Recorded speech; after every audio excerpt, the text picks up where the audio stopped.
sallallahu ala Muhammad, sallallahu alaihi wasallam, sallallahu ala Muhammad, sallallahu alaihi wasallam. Kalau hati gundah datangi majlis Ar-Ridwan, kalau hati gelisah datangi majlis Ar-Ridwan, kalau hatimu galau datangi majlis Ar-Ridwan, kalau hati merana datangi majlis Ar-Ridwan. Sallallahu ala Muhammad, sallallahu alaihi wasallam, sallallahu ala Muhammad, sallallahu alaihi wasallam. Kalau hati gundah datangi majlis Ar-Ridwan, kalau hati gelisah datangi majlis Ar-Ridwan, kalau hatimu galau datangi majlis Ar-Ridwan, kalau hati merana datangi majlis Ar-Ridwan.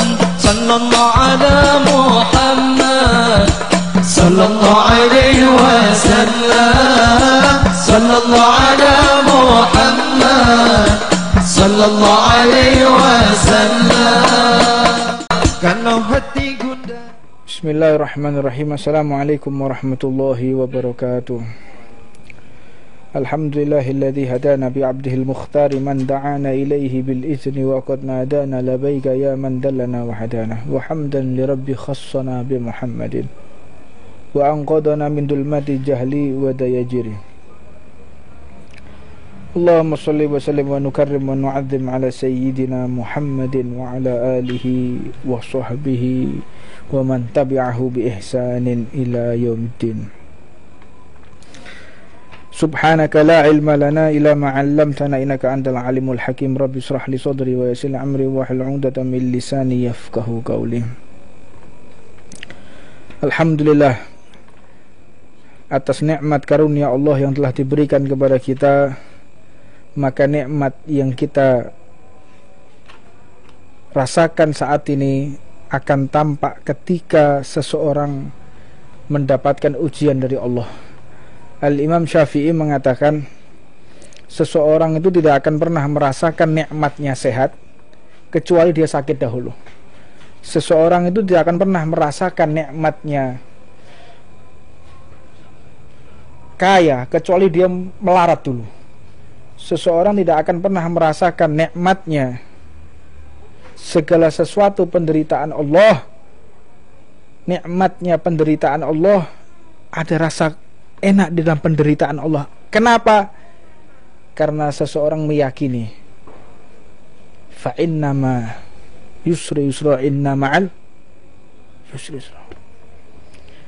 Allah ini maha menepati janjinya, bukan seperti manusia, bukan seperti makhluknya. Allah itu maha menepati janji. Orang yang bisa menikmati ujian sehingga dia menderita, maka tentu dia akan diiringi dengan kebahagiaan. Namun ada orang yang selalu menderita tanpa dia merasakan bahagia. Apa sebab? Karena dia tidak pernah merasakan rasa syukurnya kepada Allah. Untuknya, di setiap apapun yang kita miliki, hendaknya kita bersyukur kepada Allah. Jika kita bersyukur, ditambah nikmat tersebut. Tapi kalau tidak, ya terus orang tersebut akan tambah menderita, maka akhirnya bagaimana? Di kehidupannya dia tidak akan pernah menemukan kebahagiaan, karena tidak ada rasa syukurnya. Karena azab siksaan yang paling pedih itu manakala rasa syukur itu diambil oleh Allah. Orang kalau sudah rasa syukurnya diambil oleh Allah, sebesar apapun rezeki yang Allah berikan gak akan tampak. Orang kalau rasa syukurnya itu diambil oleh Allah, sekaya apapun dia masih merasa melarat. Saya ini kok gak kaya ya. Dia naik mobil harga 100 juta, ngelirik lagi, oh itu harganya 200 juta. Orang naik mobil harga 500 juta, ngelirik lagi, itu mobil harganya 1 miliar. Itu manusia tuh kayak begitu. Maka hendaknya jika kita tentang masalah dunia, jangan sekali-kali kita melihat apa yang ada di atas kita. orang yang lebih hebat dari kita. Fal yadubillah min dalik. Makanya tetap di dalam hati kita tanamkan rasa syukur kepada Allah. Alhamdulillah, alhamdulillah. Bersyukur terus kepada Allah, maka nikmat apa yang kita rasakan akan menjadi lezat di hadapan Allah. Karena orang kalau sudah rasa syukurnya ini dicabut oleh Allah, dia menderita. Faliyadzubillah min dalik. Sekaya apapun dia, di rumah tinggal sebagus apapun, maka dia tidak akan pernah merasakan nikmatnya rezeki yang Allah berikan. Makanya kalau kita naik motor, lihatlah orang yang naik sepeda pancal, sepeda ontel, lihat sejelek apapun motor kita, lihat orang yang tidak bisa beli motor, kasihan. Kalau ada orang naik sepeda ontel, kita lihat motor itu bagus ya. Lihat itu loh, orang-orang yang masih jalan kaki kemana-mana, gak punya rumah, masih bersyukur naik sepeda, kita masih bisa untuk tidak kena panas, tidak kena hujan, masih punya tempat untuk bernaung. Alhamdulillah. Jadi orang kalau tidak akan pernah merasakan nikmatnya kaya kalau masih melihat apa yang ada di atasnya. Punya rumah sebagus apapun, rumah saya kok seperti ini, bocor, rumah saya kok lampunya kok cuman kecil. Ini bagaimana kondisi kita seperti ini? Lihatlah orang yang gak punya rumah, tunawisma, gak punya keluarga. Alhamdulillah, kita saat ini berada di surganya Allah. Masyarakat Tuban, masyarakat Jawa Timur yang dia gak kerja di luar kota, bersyukur kepada Allah.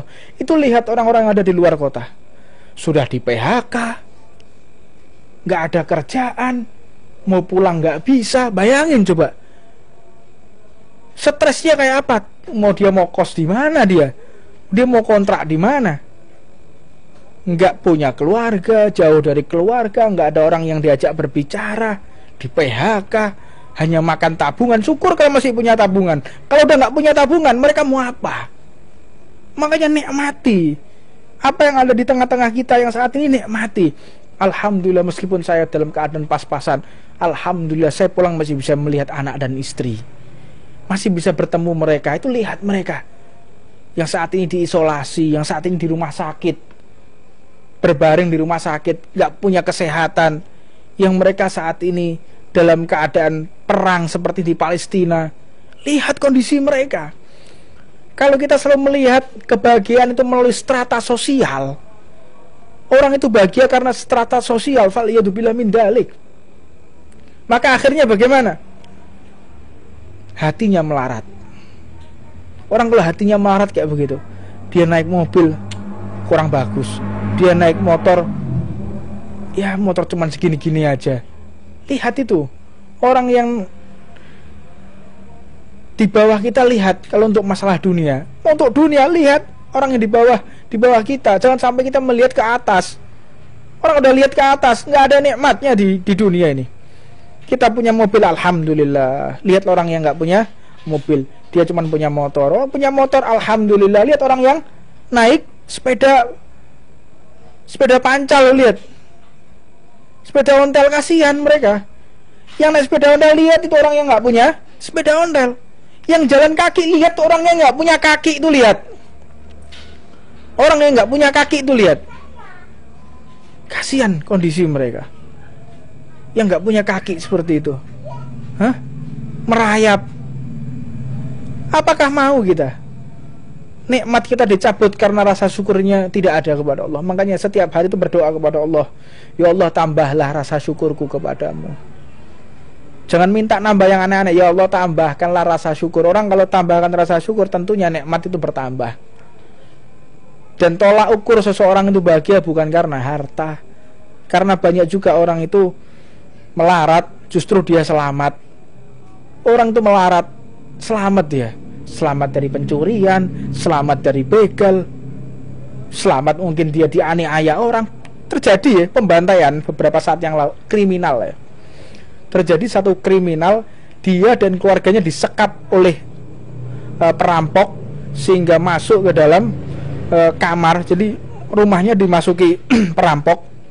Setelah itu disekap dia dan anak istrinya sama pembantunya dibunuh. Anaknya dibunuh, istrinya dibunuh di hadapannya. Karena apa? Karena kekayaannya. Jadi dia lupa nutup pintu. Si perampok ini masuk, disekap dia di dalam rumahnya.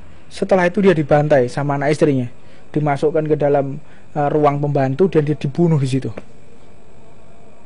Mau kita punya harta melimpah, mobil mewah, tapi diintai oleh perampok dan nantinya akan mati mengenaskan? Mau? Gak ada yang tahu kita. Allah memberikan keadaan kita seperti ini, kekurangan sana dan sini. Itu bentuk Allah menyelamatkan kita. Allah menyelamatkan kita dengan caranya. Dan Allah akan mengangkat derajat kita pun dengan caranya Allah subhanahu wa ta'ala. Coba betapa banyak orang yang meninggal kecelakaan naik bis.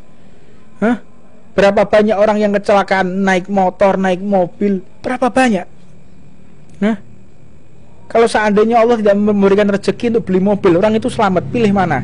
Kita dikasih rezeki besar oleh Allah untuk beli mobil, tapi nantinya akan dalam keadaan kecelakaan di jalan. Mau? Faliyatubillah min dalik. Makanya ketika kita diberikan fasilitas oleh Allah, doa kepada Allah, berdoa kepada Allah, ya Allah, tambahkan rasa syukurku kepadamu. Jangan ya Allah kurang, ya Allah kurang. Manusia, nggak ada yang nggak kurang manusia itu. Tuh lihat para pejabat itu. Ada orang kaya punya pom bensin, dia punya perusahaan, masih nyalon jadi pejabat, bayangin coba. Punya pom bensin, punya perusahaan, hartanya melimpah, masih haus. Pengen apa? Pengen jadi pejabat supaya dia bisa korupsi, bisa mengelola APBD, APBN, bayangin coba. Banyak orang seperti itu. Dia haus, tambah dahaga, tambah dahaga. Makanya ada syairnya para kiai ya. Kiai Mbah Wahab Hasbullah dalam satu syairnya itu, ono bebek renang untuk dhuwur kali. Ada bebek renang di atas sungai yang jernih. Namun bebek ini meninggal dalam keadaan kehausan. Ini kan bebek goblok ini namanya ini. Kan bebek goblok ya begini. Ada bebek renang di atas sungai yang jernih, tapi dia mati kehausan. Padahal dia renang di atas sungai yang jernih. Lah ini ibarat manusia. Diibaratkan oleh beliau, ini manusia saat ini. Dia dibergelimang kenikmatan, namun rasa syukurnya tidak ada. Ini azab loh ini. Ini siksa yang pedih loh. Siksa yang pedih. Allah mengangkat rasa syukur dalam hati hambanya. Faliyatubillah min dalik. Makanya kita minta kepada Allah, jangan sampai rasa syukur ini diambil oleh Allah. Minta ditambahkan. Maka kalau sudah rasa syukur ini ditambahkan, semua apapun yang kita miliki, apapun yang ada di hadapan kita, merasa nikmat. Alhamdulillah, alhamdulillah, alhamdulillah. Orang itu sawang sinawang, enak yo. Dua ini punya ini, Anda tidak tahu ya. Catat ini baik-baik ya, catat baik-baik ya. Kalau kita melihat kenikmatan seseorang, engkau tidak tahu apa yang telah Allah ambil darinya. Ketika kita melihat orang ini bergelimang harta, bergelimang kemewahan, engkau tidak tahu apa yang telah Allah cabut dari kehidupannya, Allah ambil dari kehidupannya. Faliyatubillah min dalik. Gak ngerti, orang itu sawang sinawang, gak ngerti. Anda mau tahu contoh yang vulgar misalnya, kayak misalnya saya lihat Hamzah sekarang. Apa saya nggak pingin gendong anaknya? Punya anak saya bisa gendong gini. Alhamdulillah. Ini benar nikmat ini. Lihat orang-orang yang nggak punya anak, bergelimang harta, dia nggak punya anak, bingung. Anaknya mati. Anda nggak tahu. Allah berikan kenikmatan di sini, tapi Allah cabut di tempat yang lain. Apa nggak kepingin? Kepingin. Makanya kita nggak tahu Allah apa yang Allah berikan kepada kita. Dengan orang-orang yang memiliki bergelimang harta, tapi kita nggak tahu apa yang Allah cabut dari dirinya. Dan ketika kita ingin bahagia, kuncinya cuma satu: bersyukurlah kepada Allah. Bersyukur. Wa qalilun min ibadiyas syakur. Hanya sedikit dari hambaku yang bersyukur kepada Allah. Makanya kalau kita ingin bisa merasakan nikmatnya kebahagiaan dunia, satu kuncinya, yaitu ajari keluarga kita untuk bersyukur kepada Allah. Dan kunci pokok semua ini ada pada ibu, istri. Mangkane lek golek bojo aja wo iming-imingi donya. Lek golek bojo, lek ingin cari istri, jangan ngapeli, jangan goda, jangan merayu dengan harta. Jangan rayu dengan harta. Punya nampang ya. Kalau mau ngejar perempuan nampang, naik motor yang bagus. Padahal pinjem ini ya. Padahal pinjem. Begitu nikah, Mas motornya mana? Selama ini dipakai untuk ngapeli saya, itu pinjem. Wah, terlanjur ya. Makanya juga si perempuan jangan begitunya juga. Lihat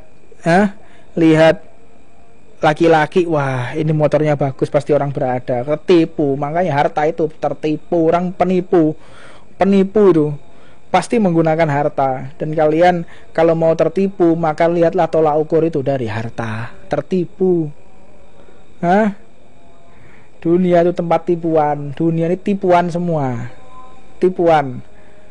Makanya dikatakan ketika Rasulullah Isra wal Mi'raj, ada perempuan tua pakai perias ya, pakai kosmetik, pakai gelang emas, perempuan tua.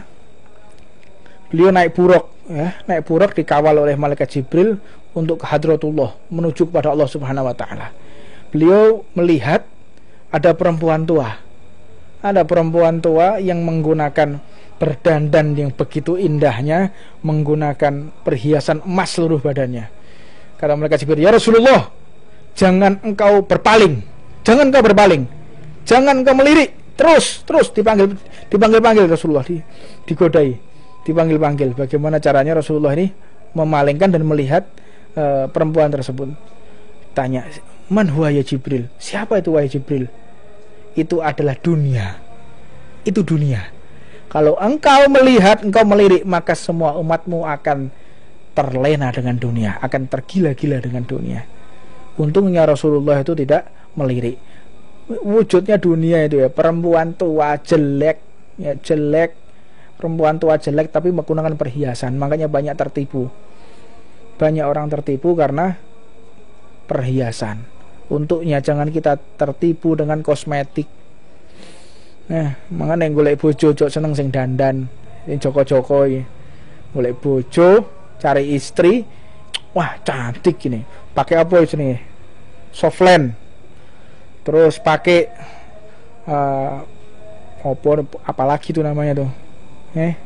Lipstick, pakai bedak. Wah, luar biasa. Kameranya 360 lagi.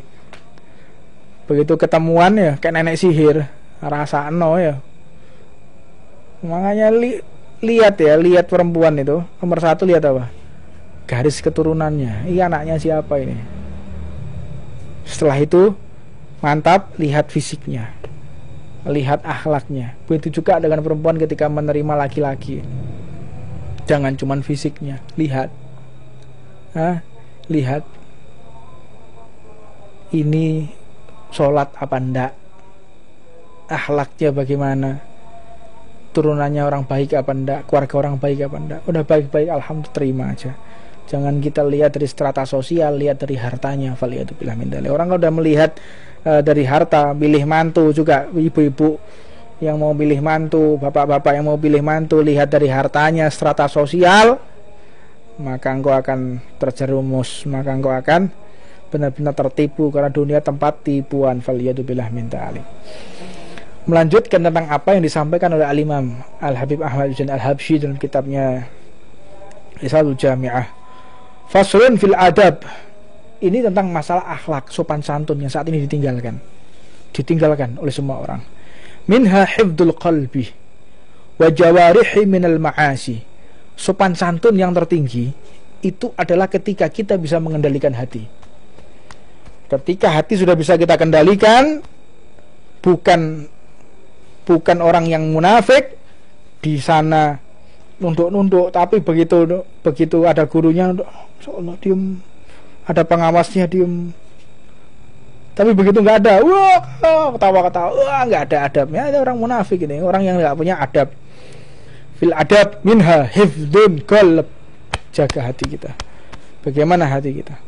Dan manakala ketika kita tidak bisa menjaga hati, maka sulit untuk mengendalikan tubuh itu. Yang paling parah lagi kalau sudah di depan gurunya cengengesan, di luar gurunya juga cengengesan, ini orang yang paling parah ini. Masih mending ya orang-orang depan ada ngerti adab. Oh, ini depan ulama, ini depan kiai, depan habaib diem, jaga adab. Ini orang-orang yang masih selamat ya. Namun lebih baik lagi apabila di depan mereka dan di belakang mereka tetap, maka orang-orang yang istimewa. Dan orang-orang yang tercela, orang-orang yang memang gila, gak punya aturan, gak punya adab, di depan habaib tetap sama, depan kiai masih cengengesan. Orang gak punya adab, gak punya sopan santun, gak bisa membedakan. Dan wajawarihi minal ma'asi, dan menjaga anggota tubuh dari kemaksiatan, termasuk daripada akhlak sopan santun. Hifdzul qalbi minal ma'asi wajibun ala kulli muslim. Menjaga hati dari setiap kemaksiatan ini hukumnya wajib bagi orang yang beriman kepada Allah dan Rasulnya. Wa kadza hifdzul a'dha sab'ah fardhu 'ainin ala kulli muslim. Begitu juga dengan Allah amanatkan anggota tubuh kita, jawarih, anggota tubuh kita ini amanat dari Allah. Amanat. Nah, mata ini amanat, telinga ini amanat, lisan ini amanat, kaki ini amanat, semua kan ini dipinjami semua ini kontrak ini. Kalau habis kontraknya kembali ke tanah, kita akan diadili oleh Allah. Engkau gunakan untuk apa segala sesuatu yang aku berikan kepadamu? Mata yang aku berikan, penglihatan yang aku berikan, engkau gunakan untuk apa? Telinga yang aku titipkan, engkau gunakan untuk apa? Tangan, akan semua ini diadili oleh Allah. Kaki kita semua nanti ini di akhirat nanti, lisan ini terkunci, punya lisan sendiri yang akan berkata apapun yang akan Allah tanyakan. Tangan ini juga demikian, akan punya lisan, punya mulut. Tangan punya mulut, kaki punya mulut, semua punya mulut. Jawarih ini, anggota tubuh ini semua akan punya mulut ketika disidang oleh Allah. Dan semuanya berkata jujur atas semua pertanyaan Allah. Kita nggak bisa ngapa-ngapain, nggak bisa membela diri.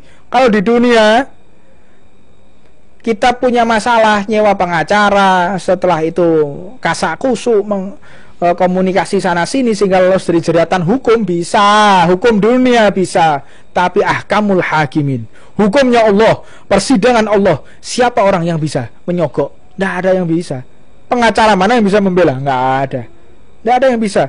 Yang bisa membela kita hanyalah Nabi besar Muhammad SAW dengan syafaatnya. Mudah-mudahan Allah menetapkan iman di dalam hati kita dan Nabi Muhammad memberikan syafaatnya ketika nanti di akhirat. Dan yang paling kita harapkan, Allah menutup semua aib kita, Allah menutup segala kekurangan kita di hadapannya. Pernah diceritakan Abdullah Bahr wa Abdullah Dunia. Ada hamba Allah dunia, ada hamba Allah laut. Pernah suatu ketika Abdullah Dunia, hamba Allah dunia ini duduk di tepi pantai. Ketika duduk di tepi pantai, dia sumpah malam hari, dia jenuh luar biasa. Tiba-tiba datang Abdullah Bahr dengan pakaian yang keluar dari laut, muncul dari laut, kaget, tersesat, ada orang tersesat keluar dari laut, dia lagi di tepi pantai, bingung, dia bingung, ini kok ada hamba yang aneh, ini sudah sumpah, stres, ketemu sosok manusia yang begitu aneh, sehingga bingung, ini kok ada manusia semacam ini nih. Akhirnya ketika ditolong, engkau ini siapa?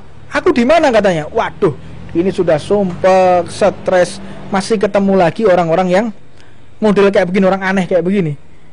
Aku ini di mana katanya? Ya, engkau ini di dunia. Hah? Aku di dunia. Apa yang ada di dunia ini? Yang ada di dunia ini, ya, bagaimana kamu menjelaskan apa yang kau tanyakan? Boleh enggak aku numpang di rumahmu, boleh, ahlan wa sahlan. Ini mumpung stres, gak punya teman, ketemu orang yang aneh juga kayak begini. Maka akhirnya diambil si hamba Allah yang ada di laut ini, Abdullah Bahar ini, diajak ke rumahnya hamba Allah dunia. Diajak, begitu sholat subuh bareng, sholat subuh, siang, aku ingin tahu bagaimana dunia ini ketemu orang stres ini.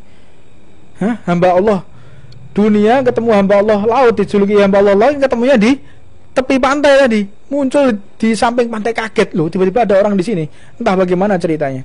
Maka akhirnya diambil hamba Allah dunia, diajak ke rumahnya. Setelah sholat subuh, jalan-jalan keluar. Ini kok sepi ya, namanya subuh ya, sepi. Subuh ini sepi, nggak ada orang. Anak butuh konsentrasi, Hamzah. Tolong nanti ke sana dulu, Hamzah. Anak butuh konsentrasi, Hamzah. Anak butuh konsentrasi, nanti keluar dulu aja. Jadi hamba Allah yang ada di dunia ini mengajak ke rumahnya. Setelah itu jalan-jalan keluar dari rumah. Tanya, ini subuh ini kok sepi ya? Namanya subuh ini ya sepi, nggak ada namanya subuh rame-rame nanti jam 7, jam 8. Oh begitu ya. Ini berdua ini berjalan. Dua orang ini berjalan, bertemu dengan sekelompok orang lagi bersukacita. Sekelompok orang lagi mereka berbahagia. Tanya, apa ini? Jumlahnya kecil, nggak terlalu banyak. Tanya, apa ini? Ini syukuran loh. Syukuran apa? Syukuran lagi punya anak. Loh, punya anak kok syukuran? Punya anak kok pada ketawa? Aneh ini. Harusnya orang punya anak ini ya menangis. Kata hamba Allah dunia, ini kok aneh hamba Allah Bahar, hamba Allah laut ini. Orang punya anak ya harusnya bahagia. Masa ada orang punya anak terus nangis-nangis? Ada? Tidak ada. Di kita ini orang kalau punya anak semua senang, alhamdulillah, dengan canda tawa yang luar biasa, alhamdulillah. Tapi kata hamba Allah yang ada di laut ini aneh, ini ada orang punya anak kok tambah berbahagia, nggak ada orang yang menangis. Aneh hamba Allah dunia, kata hamba Allah Bahar tadi. Aneh hamba Allah yang ada di dunia ini.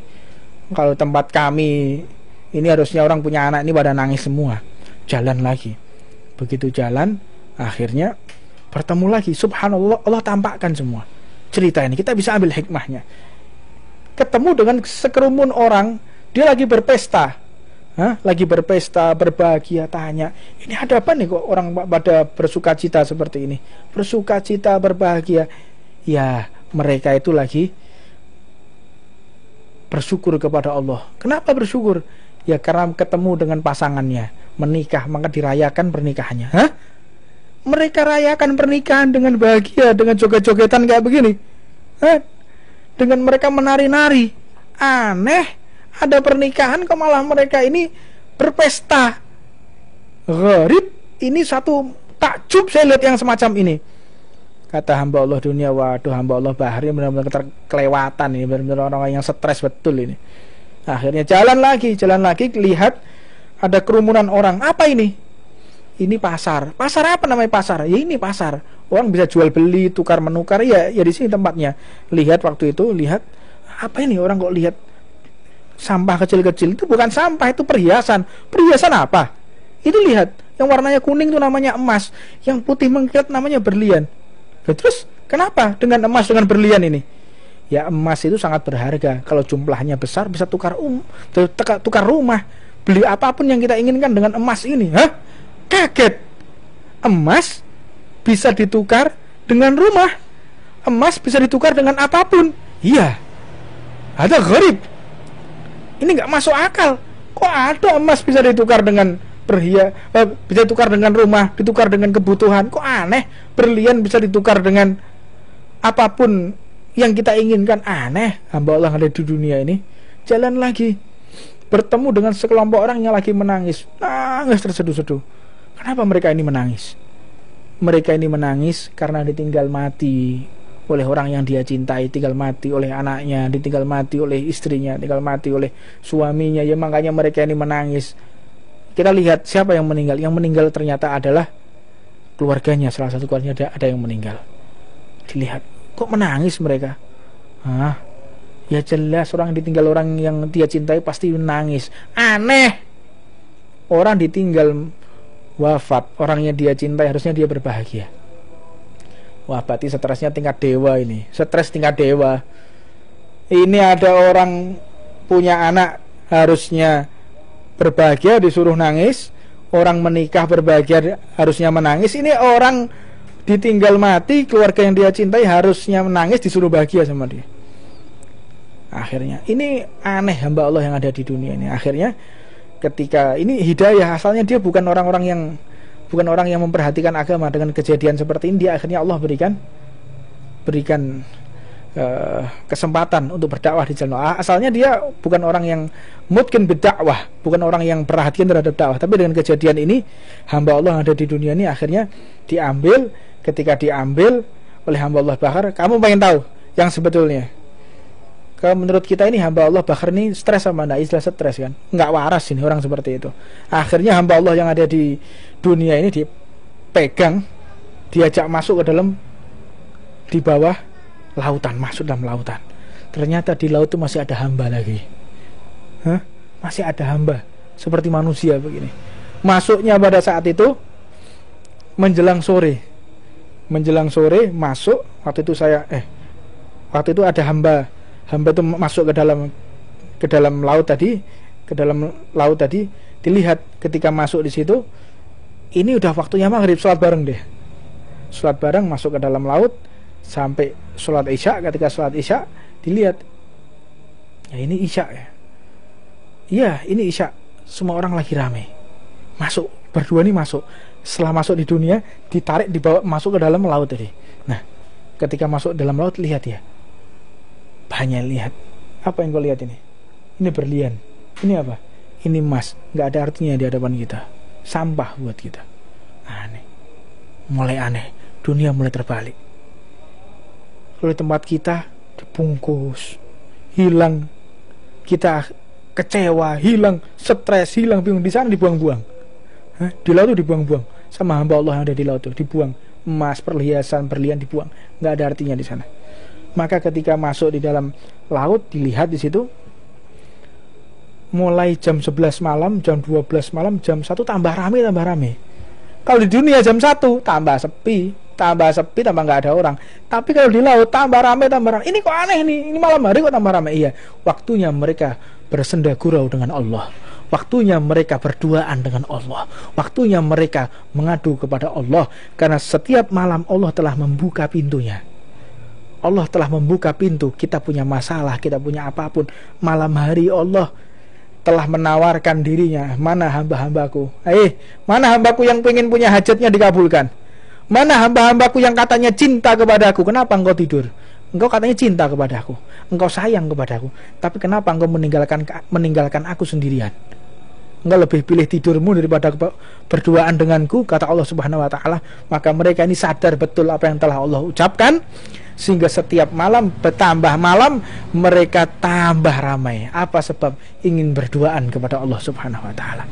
Maka ketika di hari itu ditunjukkan sama seperti ketika di dunia, melihat sekelompok orang lagi menangis. Sekelompok orang lagi menangis. Kenapa? Dia punya anak, nangis dia. Aneh, ini punya anak kok tambah harusnya berbahagia seperti kita yang ada di dunia ini. Bertemu lagi dengan sekelompok orang, semuanya pada menangis, memohon kepada Allah. Kenapa? Ada pernikahan. Kita ada pernikahan, pesta, ada makanan. Kalau di laut itu hamba Allah yang ada di laut, mereka kalau pernikahan mereka menangis semuanya. Sampai akhirnya ada keranda, mereka lagi ngusung keranda, belakangnya seperti orang pakai rebana. Alhamdulillah, tola al-badru alaina, seperti memuji-muji Rasulullah. Qasidah dengan drum band ya, dengan rebana. Ini ada keranda diiringi dengan drum band, diiringi dengan rebana. Maka saya minta ya, kalau mungkin antum masih panjang umur, kalau saya mati duluan saya pengen seperti itu. Kalau saya mati nanti saya pengen diiringi dengan rebana. Saya pengen mati diiringi dengan rebana, jangan ada yang nangis. Saya kepingin tim hadroh nanti ngiringi jenazah saya dengan rebana. Itu hari pertemuan saya dengan Allah Subhanahu wa taala.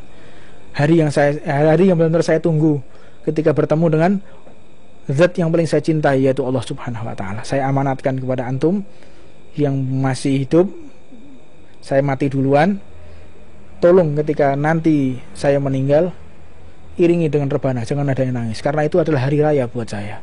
Kematian adalah hari raya, pertemuan saya dengan Allah Subhanahu wa Ta'ala. Maka ditanya, bagaimana terbalikkan antara duniamu dengan dunia? Ketahuilah, orang nangis di laut ini punya anak. Kenapa? Karena anak adalah amanat dari Allah. Anak ini akan diuji oleh Allah. Belum tentu nanti dia akan menjadi anak yang berbakti, belum tentu juga dia menjadi anak yang setia kepada hukum Allah. Kalau anaknya durhaka, kalau anaknya nanti bermaksiat, dia akan ditanya oleh Allah. Anak ini akan menjadi tanggung jawab besar di hadapan Allah Subhanahu wa Ta'ala. Kalau dia maksiat, kalau dia berbuat jelek, dia akan ditanya oleh Allah. Orang tuanya sudah meninggal di alam kubur, masih ditanya bagaimana kondisi anaknya yang saat ini berdiri di atas bumi yang masih bernafas. Ditanya oleh Allah. Kalau ada putranya, putrinya bermaksiat, dihajar oleh malaikat, diinterogasi oleh malaikat, walaupun bapaknya sudah mati, walaupun ibunya sudah mati, tetap ditanya oleh Allah bagaimana cara mendidik dan menafkainya. Kok bisa punya anak bermaksiat kepada Allah? Kok bisa? Aneh. Orang yang punya anak justru dia bahagia, dia rayakan. Aneh. Harusnya dia menangis karena anak ini adalah amanat dari Allah yang akan dipertanggungjawabkan di hadapan Allah Subhanahu wa Ta'ala. Begitu juga dengan pernikahan, mereka menangis sudah tepat. Apa sebab? Mata ini amanat, tangan ini amanat, kaki ini adalah amanat. Punya istri, istri amanat dari Allah. Nambah amanatnya. Begitu juga kenapa mereka di dunia ada orang yang meninggal kok harus dengan menangis. Beda dengan ada yang di laut, mereka berbahagia. Mereka berbahagia, apa sebab? Yang di laut telah lulus ujian Allah dan dia bertemu dengan Allah dalam keadaan bahagia. Man ahabba liqa Allah, ahabullah liqa'ah. Wa man kariha liqa Allah, karihallah liqa'ah. Barang siapa dia cinta bertemu dengan Allah, maka Allah pun cinta bertemu dengan dia. Dan barang siapa dia benci bertemu dengan Allah, benci, takut mati, takut diadili. Engkau takut mati, engkau benci mati, Allah pun benci bertemu denganmu. Makanya lapang dada ketika ajal menjemput. Ini adalah pertemuanku dengan Allah Subhanahu wa Ta'ala, hari kebahagiaan buatku. Makanya jangan ada di hati kita singgah yang lebih kita cintai melebihi Allah Subhanahu wa Ta'ala, yang lebih kita sayangi melebihi Allah Subhanahu wa Ta'ala. Man ahabba liqa Allah, ahabballah liqa'ah. Kita cinta kepada Allah, maka Allah pun cinta bertemu dengan kita. Wa man kariha liqa Allah, karihallah liqa'ah. Kalau kita benci bertemu dengan Allah, Allah pun benci bertemu dengan kita. Dan Allah mempersiapkan kebusukan. Allah mempersiapkan siksa yang pedih, mulai dari sakaratul mautnya sampai di alam barzahnya, alam kuburnya, dan sampai di akhirat selama-lamanya dia sengsara. Ini hakikatul hayah, hakikat kehidupan setelah kita mati nanti. Ketika kita bangkit dari alam kubur, itu adalah hakikat kehidupan kita bertemu dengan Allah Subhanahu wa Ta'ala. Mudah-mudahan ketika kita wafat, Allah cinta bertemu dengan kita, dan kita pun cinta bertemu dengan Allah.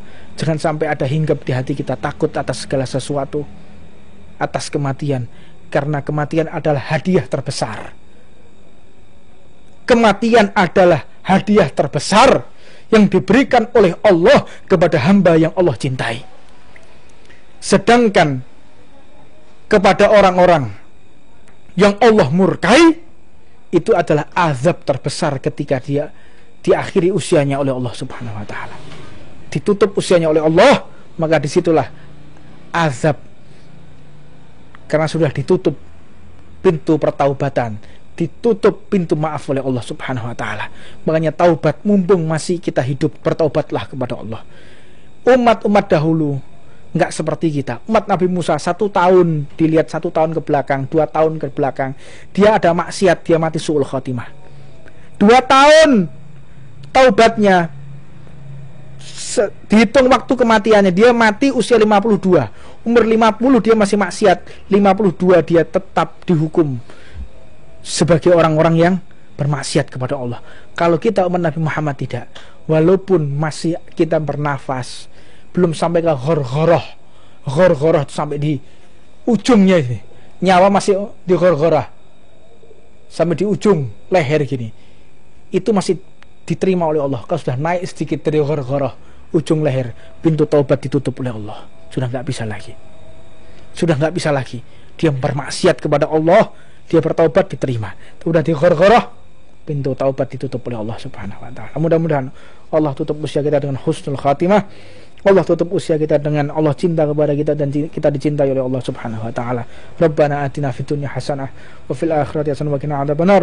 Allahumma barik lana fi ma baqi min Ramadan. Ya Allah, berkahi kami ya Allah. Berikan semangat bagi kami ya Allah di sisa bulan Ramadan ini ya Allah. Ya Allah, hajat kami banyak, sedangkan kekayaanmu melimpah ya Allah. Ya Allah, Engkau maha kaya, Engkau maha dermawan ya Allah. Berikan segala sesuatu yang kami inginkan ya Allah. Yang keinginan tersebut membuat kami semua semakin dekat kepadamu ya Allah. Ya Allah, jangan kabulkan ya Allah keinginan kami yang membuat kami semakin jauh darimu ya Allah. Ya Allah, apabila ada segala sesuatu yang haram dari harta kami, sucikanlah ya Allah. Dari segala sesuatu yang tidak Engkau ridho ya Allah, maafkanlah segala sesuatu tersebut ya Allah. Ya Allah, ya Allah, Engkau maha pemaaf. Di bulan yang mulia ini ya Allah, di detik-detik akhir bulan Ramadan ini ya Allah, muliakan kami dan keluarga kami ya Allah. Jadikan kami semua ya Allah suci ketika nanti menjemput Idul Fitri ya Allah, sehingga Engkau benar-benar memasukkan kami di dalam sabda Rasulullah Shallallahu Alaihi Wasallam menjadi orang-orang yang fitrah, orang yang suci dari segala dosa. Amin ya rabbal alamin. Ya Allah, dengan segala sesuatu yang kami lakukan ya Allah, kabulkanlah ya Allah. Segala sesuatu ya Allah yang Kau berikan kepada kami ya Allah, Engkau halalkan ya, jangan Kau hisab ya Allah. Apa yang kami punya jangan Kau hisab ya Allah. Masukkan kami ya Allah tuhul jannah bighairi hisab. Masukkan kami dalam surga tanpa Engkau hisab, tanpa Engkau adil ya Allah. Mengingat segala sesuatu yang kami miliki ini ya Allah, tentunya akan kami pertanggungjawabkan ya Allah. Ya Allah, berikan kami ya Allah segala sesuatu yang paling kami inginkan ya Allah, yaitu pertemuan dengan Nabi Muhammad ya Allah. Jangan halangi mata kami untuk melihat wajah Nabi Muhammad ya Allah. Ya Allah, jadikan setiap malam kami ya Allah tidak terhalangi ya Allah, bermimpi bertemu dengan Nabi Muhammad ya Allah. Ya Allah, jika kami ya Allah belum sempat bertemu dengan Nabi Muhammad di dunia, di dalam mimpi ya Allah, jangan halangi ya Allah ketika sakratul maut kami untuk melihat wajah Nabi Muhammad ya Allah, sehingga tidak pedih rasa sakratul maut kami ya Allah, sehingga tidak sulit rasa sakratul maut kami ya Allah, sehingga tidak sakit ya Allah sakratul maut kami ya Allah dengan memandang wajah Nabi Muhammad ya Allah. Ya Allah, jadikan kedua mata ini ya Allah, meskipun mata kami tidak layak ya Allah untuk melihat wajah Nabi Muhammad ya Allah, tapi ridho ya Allah kedua mata kami ini ya Allah untuk melihat Nabi Muhammad sallallahu alaihi wasallam. Wa sallallahu ala sayyidina Muhammad wa ala man wa habibana Umar sallallahu wa ala man wal kutub wal habib Umar sallallahu wa ala habibana Muhammad jamal bin tabana wa ba'd wal hadratin nabi sirril Fatihah. A'udzu billahi bismillahir rahmanir rahim. Ar-Rahmanir Rahim Maliki yaumiddin. Iyyaka na'budu wa iyyaka nasta'in.